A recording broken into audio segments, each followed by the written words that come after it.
All right. Well, welcome. Hopefully this is all working. My name's, if I don't know you, if we've never been introduced, if you're part of Crosspoint Winter Park, you probably know who's sitting at this table. But if not, if you happen to find us online, my name is Jamie Hart. I'm one of the pastors here at Crosspoint. And across from me is... My name's Eric. I'm also one of the pastors here at Crosspoint Winter Park. Yeah, and so one of the things that we're just hoping to do, this is something new for us as everybody's in this time of like disruption and of adjustments and all of it. We thought it would be helpful to come together once a week and just sort of do this live stream podcast. We realize everybody's processing a lot of different things during this crisis, and just trying to figure out like what's up and down and just kind of sorting through, I think, a whole range of emotions. And so our hope is just to serve you for a few minutes. We want to be able to offer this just with some thoughts as we sort of process everything that's been going on. And so basically, here's the quick summary, that we are going to be doing this every Thursday afternoon, 3 o'clock. This is the first one, so thanks for checking it out. Eric and I will be looking at just different topics each week, and so we'll share in a moment what this first week is going to be about. But also, we would love to hear from you. We don't walk around thinking we know exactly what people are feeling and thinking and wanting to process. And so one of the things that would be really helpful is if you're watching this on YouTube or on Facebook, would you go ahead and comment and maybe leave a question there, or you can send a direct message. You could email us as well at elders@cpwp.org.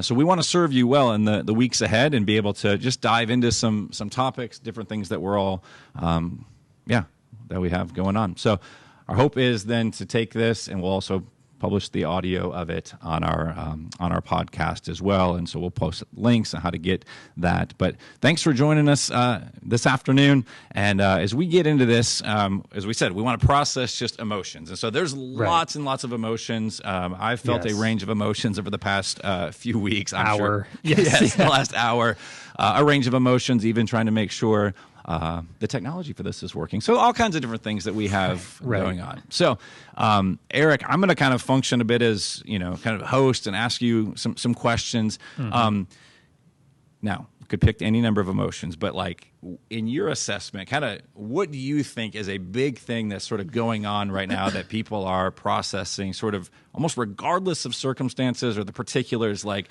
what do you think is going on in people's lives? Right. Yeah. No, that's a great question. So there was a helpful article written by Harvard Business Review a couple weeks ago. Some of you guys might have seen it, kind of just getting shared on Facebook, that essentially has this question. We're all feeling this slight or more acute discomfort in our lives right now. But a lot of us can't really name what that discomfort is. And in the article, they had a counselor there who spent a lot of time researching and writing on this, kind of one of the modern leading experts on it. He names that discomfort, and it's grief. Grief is one of the biggest things that we are all experiencing in this right now. Whether some of us are maybe more aware of it, especially if you're a frontline hospital worker, someone who's lost work or income from this right now. But regardless of that, we're all experiencing some level of grief right now. And the reason for that is because we're all experiencing some sort of loss from COVID-19. Right. At its simplest, it destroys things. Right. So some of us are experiencing physical loss. I mean, we know of some people even firsthand who have lost parents and family members from coronavirus in the last week. There's economic loss that some of us are feeling, whether you lost your job or you're on reduced salary right now. There's relational loss. We're home. We're doing this, via video right now because we can't have anybody else in the branch but us right now. And we're spatially apart right now. We're 6 feet apart right now. I'd really like to be seated next to you, but yes. Right. Yes. Yeah. Both of us on a couch doing it. Yes. There's just kind of personal life loss, your structure, your routine, you're working from home, you're both trying to juggle, screaming toddlers and working at the same time and all of that. And then there's also just cultural loss too. And you think of all the different people and institutions and businesses that form our culture right now that we're not able to just enjoy. And so there's there's a sense where there's a current loss that we're all experiencing right now that's attributing to some of this grief that, whether we're aware of it or not, we're experiencing. But there's also this anticipated loss that I think for a lot of us, especially a lot of people that I've been talking to, general response right now is like good days and bad days, but nothing is really feels like it's spiraling out of control in my life. Yeah, there are some people even in our church community, though, who are in kind of dire straits with things. But everyone is bracing for what does the next 8 to 12 months look like economically, relationally, socially in our country. And I think we all have this generally accepted understanding that things will look different. Think about just even Park Avenue, which is not that far from where we're recording right now. And depending on how long, certain businesses have to stay shut down, think of what that could look like in 6 to 8 months' time. Some of the things that were long-standing institutions, some of the people and restaurants and shops that helped create culture in the Winter Park area and helped kind of just contribute to the flourishing of the common good. Some of those things are going to be gone.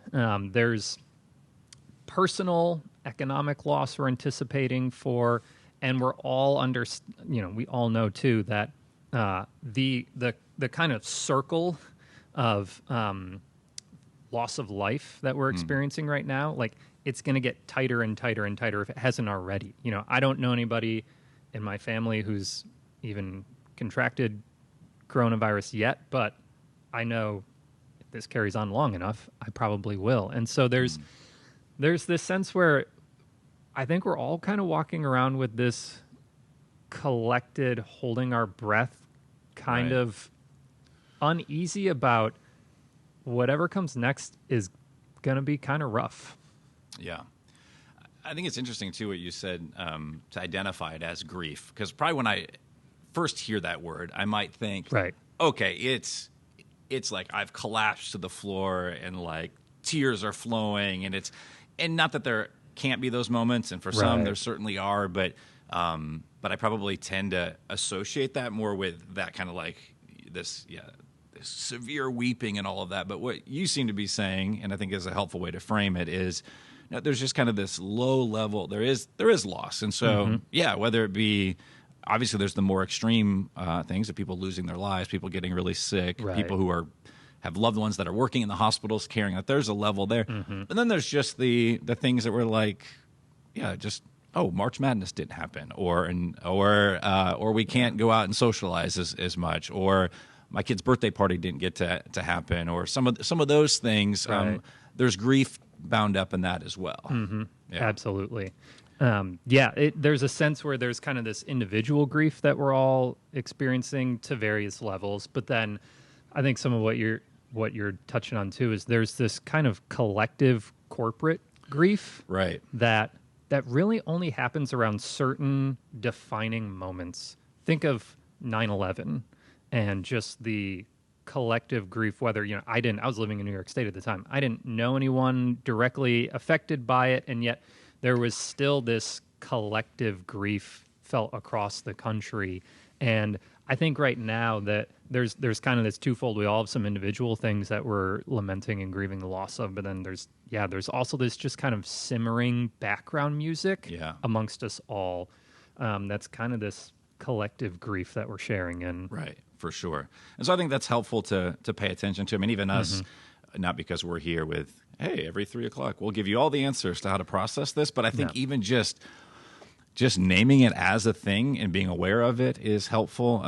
It's going to be, it is taking a toll on us, even if we haven't acutely felt that yet. Right. So as we think about this, then that feeling, I think one of the things I know you and I have talked in other contexts about, and it's certainly kind of coming up in this pandemic and the time that we're dealing with, just culturally speaking, I'm not sure we're always the best at, for one, even identifying, naming grief, but then even processing through grief. And so I'd be kind of curious, like, what's your take on that? And if we're not great at that, like what might actually be helpful, what Right. contributes to that? Like, Yeah. So I think I'll speak in America and just kind of our Western cultural context.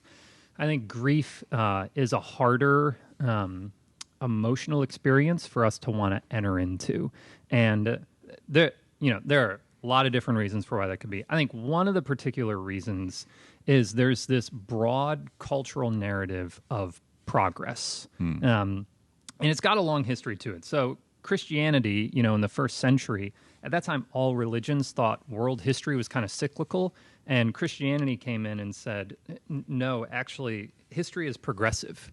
The God of the Bible is moving us toward this definite future where Christ comes back, renews all things. The new creation that we were even looking at the last couple weeks in 2 Corinthians. Right. So a shift happens, though, to kind of just shorten it. In the 1700s with the Enlightenment, where we kind of swap who's moving us toward that better future from God to man. And then within that, we kind of really swap out to truly what that better future is. And so for centuries, we've in the West just kind of bought into this narrative of progress that at a macro level says every stage in history has to be better than the previous one before it. So we say, oh, well, this person's, they're so ahead of their times right now in how they're thinking about whatever. We mean that in a good way. But it also kind of affects us at a micro level where we kind of have this belief that every, we'll say, decade of my life needs to be an improvement on the previous one. And so that thinking really pushes against us, allowing us to experience the feeling of grief, because what we're doing in that is when we grieve, we're grieving the loss of something that we thought improved on the flourishing of our life. And so we're admitting in that moment, I'm not progressing towards this future, better, greater goal. I'm actually losing something that was potentially pushing me towards that. And so just from a cultural perspective, grief feels like a step backwards. Right. And we don't want to take that step backwards. Right. It goes against everything that, we're just predisposed toward, right? Like just yes, progress and movement. Yeah. And yes. And so when we experience a hardship, a lot of times we don't want to grieve the loss of it. Instead, we try to flip it around and be like, no, this is just an obstacle that is going to be used for me to get to this better version of myself right now. But it's not just culturally, though. I think in just Western Christianity too, there's a sense where we don't like to open ourselves up to grief as well. And this is nothing new. Martin Luther in the 1500s was battling against what he kind of labeled this theology of glory.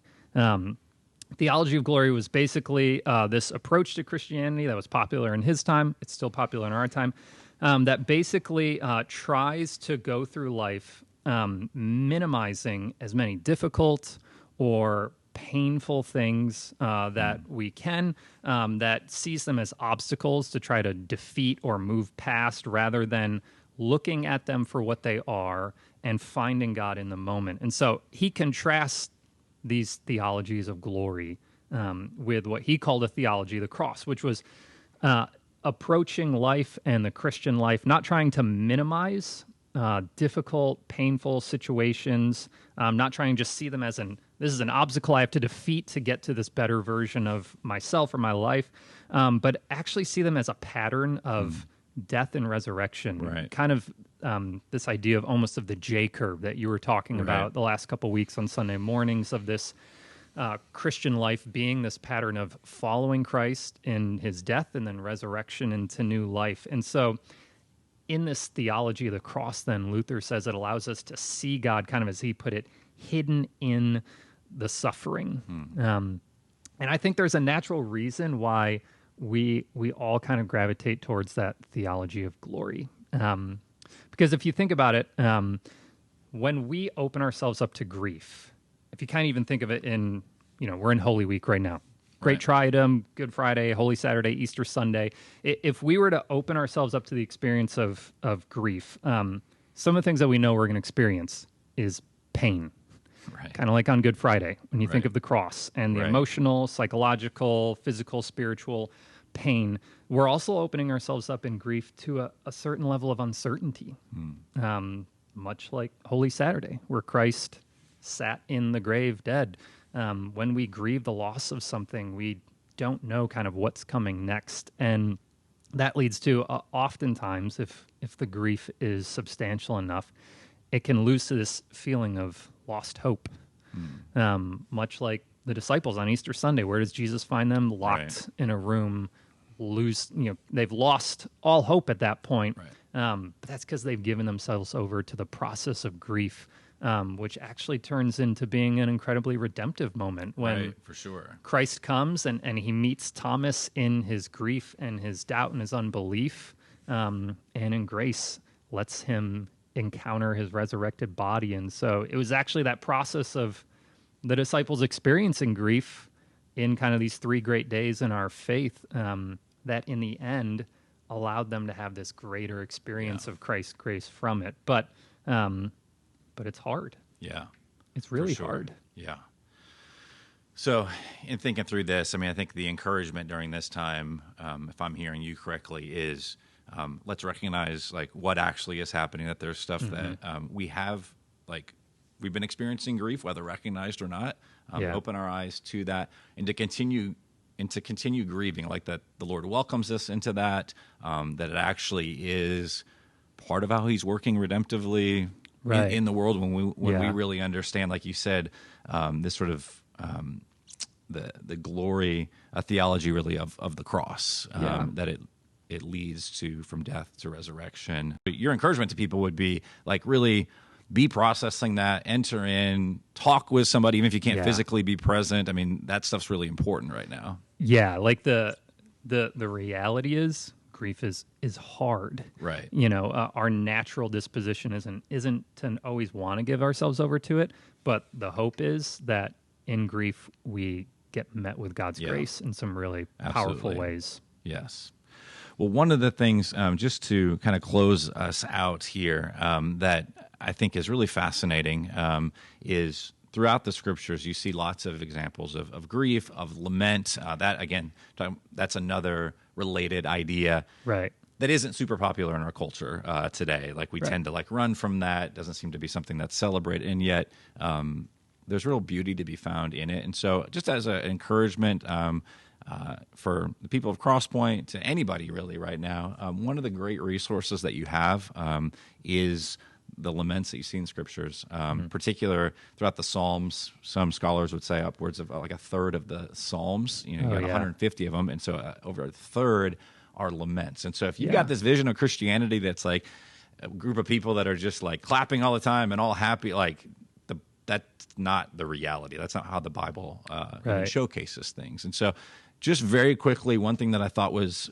helpful, again, you can find a lot of different places. Let me just give you an example. Psalm 13, it's entitled, "How Long, O Lord?" And so I thought this was a helpful sort of framework for all of us, and would encourage, if you're looking for a place to spend time in the scriptures, even to help you process grief, is to spend time in the Psalms. In particular, when you come across something like Psalm 13 that is a lament, pay attention to these things. And so 4 really quick things, and I'll just kind of go through them. There's 6 verses here, and just group them, and then we'll be finished for today. But the first thing is, remember this, turn to God. And so that's what you see the psalmist doing here. "How long, O Lord, will you forget me forever? How long will you hide your face from me?" And so it's dark, and there's some discouragement there, obviously, that he's feeling. But he is turning to the Lord, not to, if he had a phone at the time, he wouldn't be just scrolling the news endlessly or Facebook, and not that all those things are bad. But it's where you're turning to when you feel it. So first, turn to the Lord. Yeah. And then verse 2 says, "Well, how long must I take counsel in my soul and have sorrow in my heart all day? How long shall my enemy be exalted over me?" So the second thing really here is be okay with bringing your complaint, your grievance, your issue, like bring it to God. He's not going to be surprised by it. He's not going to be thrown off by it. He's not going to be like, "Oh my gosh, Jamie has something going on. I don't know how to solve this," right? He's not thrown off about it in the least. So bring the complaint. But thirdly, then there's an invitation to ask the God of the universe, like ask him for help. And so you see the psalmist doing this by the time we get to verse 3. Consider and answer me, O Lord my God. Light up my eyes, lest I sleep the sleep of death. Lest my enemies say I've prevailed over him. Lest my foes rejoice because I am shaken. And so you turn to God, you bring your actual complaint, you just lay it bare before the Lord, Right. and you do ask for help. And then oftentimes, in the majority of the Psalms of Lament that we see, there is a turning, and it's summarized here in verses 5 to 6 of Psalm 13, that there's this remembering the story that we're part of. It is almost like pounding in the gospel again into our own heads so that it might sink in and be like, okay, I may not have all the answers here, but it can't be that God's indifferent to my pain. In what we see in the cross, we know that he loves us. And so there's this choosing really to trust. And so the psalmist says this, but I've trusted in your steadfast love. So he was honest, he was vulnerable, he was frustrated, he shared all that, but he's like, but I've trusted in your steadfast love. My heart shall rejoice in your salvation. I will sing to the Lord because he has dealt bountifully with me.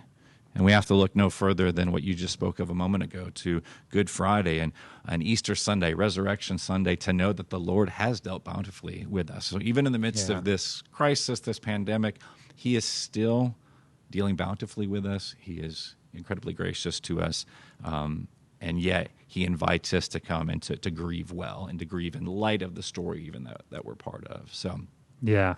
I mean, if you think about it, to lament is really just naming what's broken in our world and asking God to do something about it. And so what better invitation than, like you said, to grieve than Good Friday and Easter Sunday, and do so knowing that God's created space for that for us in the Psalms, and he's also created hope for us in that.